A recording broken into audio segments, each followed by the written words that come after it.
बुद्ध्या विशुद्धया युक्तो धृत्यात्मानं नियम्य च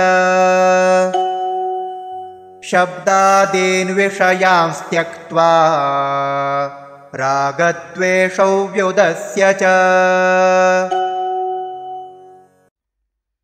बुद्ध्या विशुद्धया युक्तः धृत्या आत्मानं नियम्य च शब्दादीन् विषयान् त्यक्त्वा रागद्वेषौ व्युदस्य च।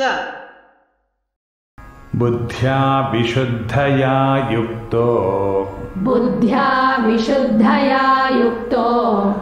धृत्यात्मानं नियम्य च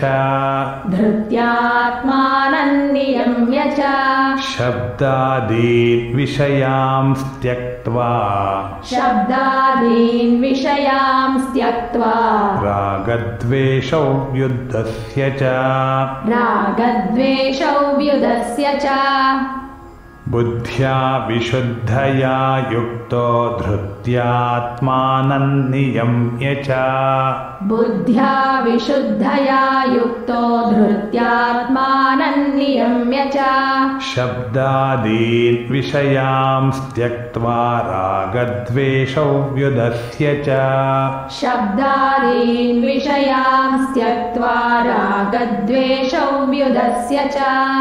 बुद्ध्या विशुद्धया युक्तो धृत्यात्मानं नियम्य च शब्दादीन् विषयांस् त्यक्त्वा रागद्वेषौ व्युदस्य च।